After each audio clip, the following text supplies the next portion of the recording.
Fabian fucking his shit up and digging up in there. Okay, this is Bloodbound chapter 15. So we get back to the story of opportunist K.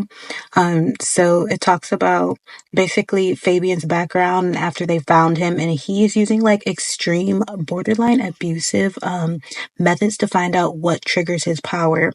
And he's like choking the crap out of Fabian like we saw in the like beginning chapters. But then when he's like, let's try a new method, because he's like, don't breathe while he's choking, and Fabian's like, no, I don't want to do this.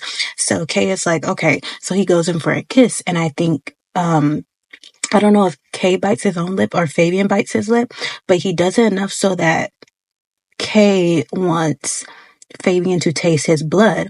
And then he goes, once he like tongue kisses him and everything, he's like, see how that goes. And then Fabian has these like, I think they're like the little receptors on his ear. He's like, let's see. So Kay looks at Fabian's ears, and both of his little ear guards, like they turn to green. So it means like, oh, his blood, there was no adverse effects. He's compatible. So then Kay get this like evil face, like, I knew it. So he's like, oh, so this is the method we're gonna do. We're about to fuck. So he gets on top and he starts doing his thing, his guy pounding it out. He's like, yeah, I got him in the palm of my hands, but Fabian kind of lost control and went boom and started jackhammering into Kay and messed him all up. He was like, the plan did not go as planned, because he all up in there, getting up in there. And then after it's all done, he done knocked the wind out of Grandpa Uncle K. And then Fabian's like, oh my gosh, I'm so sorry, I didn't mean to do this. And he's like, so he's just gonna leave after that. And then you switch to Kahim checking in on Fabian, and he's noticing the marks, and he's like, yeah, I know that Kay's an asshole and a jerk, and his methods are pretty messed up, but he's had a hard past. And it's like, he probably did that to push your limits to see what kind of powers you have. And Fabian's all like sympathetic, like, oh, he's had a hard life, I need to protect him. But yeah,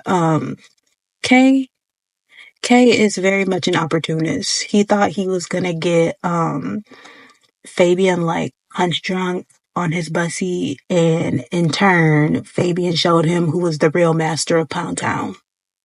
That's it.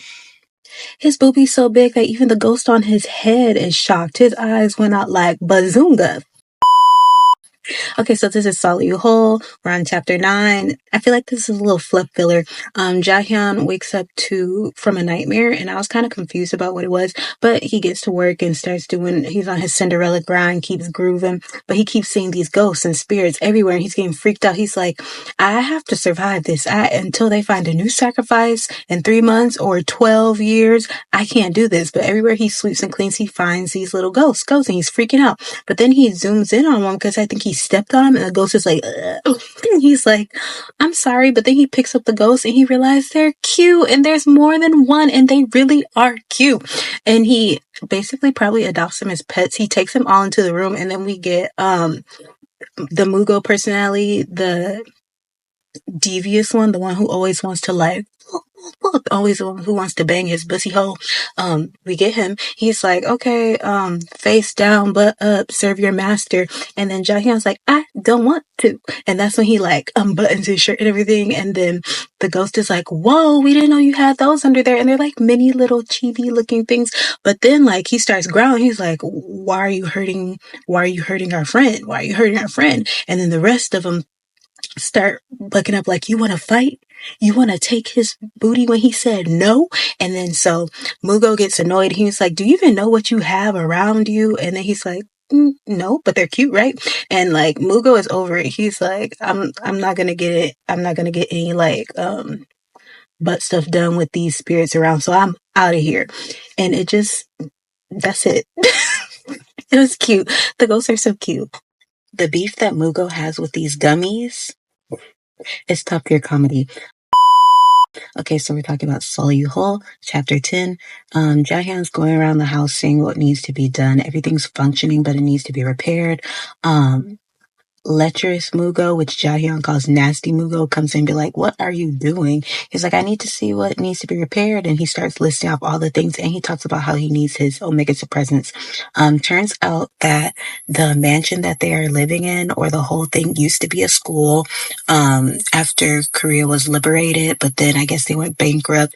And then the Omega lineage, Jaehyun's family, bought it for Mugo. And the beef that, because nasty Mugo always tries to pull like a fast one over on Jaehyun, but now these little dummy spirits are like his defenders and protectors. So they're like saying, back up, beef, blah, blah, blah. And all of a sudden, you see a thwack at like the front of the chalkboard because they're in a classroom in a part of the house. And you just see the gummy fly off. And then Jaehyun is like, Gummy, he named him something. And Mugo like whacked him because he was like, I'm sick of him. And I think he was trying to put the moves on, Mugo was trying to put the moves on Nasty Jaehyun. But he's like, no, get away from me, all that. And then when you leave, you see the gummy turn around and start cursing Mugo the fuck out in his language. It's so funny. I love those little things. They're so cute. So Jaehyun is like, I need to be useful here. It seems like Monster Mugo has my side. A benevolent Mugo wants to protect me, and Nasty Mugo doesn't hate me that much anymore. So maybe I'm doing something right. He does he has a stupid idea of going on the roof while it's raining to try and do roof repair barefoot. Obviously, he's going to slip off it. I don't know what happened in that fall, but he went into heat right then and there on the ground. Nasty Mugo comes and picks him up, takes him to his bedroom. They swap a little spit.